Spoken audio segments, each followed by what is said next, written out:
Alors dans cette situation, je me trouve près du green. Mon attaque de green elle est un petit peu courte, il me reste encore 20 mètres pour aller jusqu'au drapeau, dont 5 mètres de fairway avant d'arriver jusqu'au green et environ 15 mètres de green. Je pourrais décider de prendre le sandwich, de faire une balle un petit peu haute qui s'arrête près du drapeau, ou à l'inverse, je pourrais aussi décider de prendre le putter, c'est possible, et de faire un long coup roulé qui va jusqu'au drapeau. La situation qui me semble la meilleure, ça va être de jouer une approche roulée avec le fer 9 et de faire tomber la balle vers l'entrée du green et ensuite de la laisser rouler. Comme ça, j'élimine cette partie-là, je vais survoler cette partie-là et ensuite je vais faire rouler la balle. Alors, je vais choisir un point de chute très précis pour faire tomber ma balle et je vais le matérialiser par une petite pastille jaune. Alors, j'ai placé mon repère 3 mètres à l'intérieur du green, légèrement à gauche, parce que je sais qu'il y a une petite pente de gauche à droite sur le green. Maintenant, j'imagine ma balle qui vole, qui tombe au niveau du repère et qui va rouler jusqu'au drapeau et même tomber dans le trou. J'ai envie de rentrer cette balle, je joue pour la rentrer. Donc je me mets en place, je visualise, je peux faire un coup d'essai de façon à prendre la sensation. Je regarde le point de chute et je joue. Allez, allez, roule encore un peu. Ah, dommage. Donc un tout petit peu. Bon, elle n'est pas rentrée, mais normalement j'ai un tout petit putt, donc je vais pouvoir faire approche putt, ce qui est déjà pas si mal.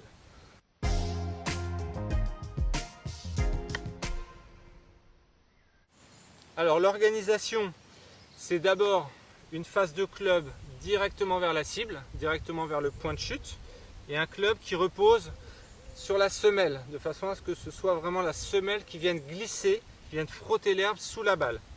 Ça c'est primordial.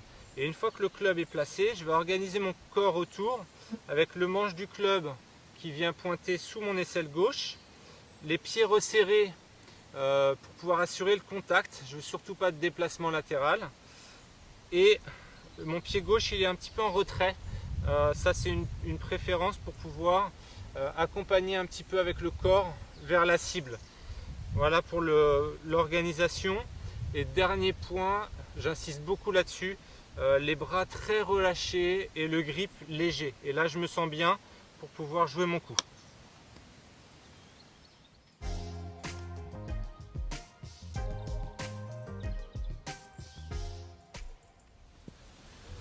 Je vais vous donner 2 repères pour bien exécuter le coup.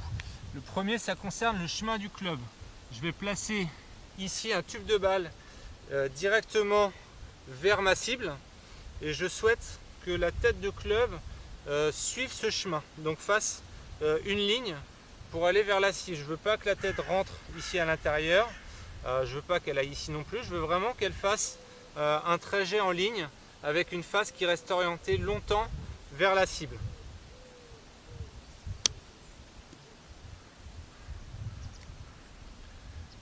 Et le deuxième repère qui va garantir un bon contact, c'est d'imaginer, une fois qu'on est positionné, une ligne entre le bras gauche et le manche du club.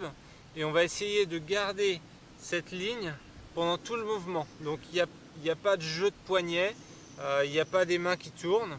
Il y a vraiment cette ligne qu'on garde jusqu'à la fin. Et ça va garantir un bon contact de balle.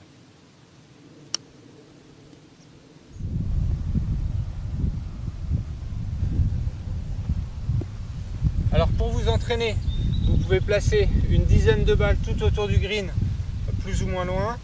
Vous allez avoir différents types de pentes, différents types de longueurs, de coups, de green à jouer. Vous allez devoir vous adapter à chaque situation, utiliser différents clubs aussi. Je vous conseille d'utiliser toujours le club qui vous permette de tomber 2-3 mètres à l'intérieur du green et de faire rouler la balle dès que c'est possible. Ce sera un coup plus simple qui vous donnera plus de chances de réussite, d'être près du drapeau et puis peut-être dedans.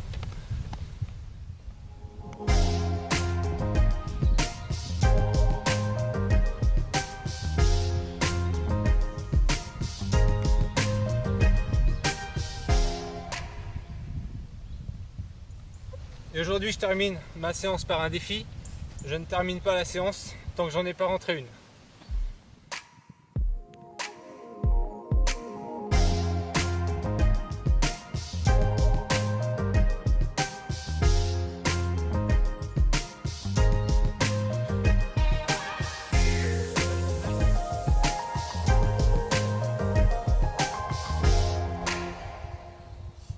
Bon entraînement à tous!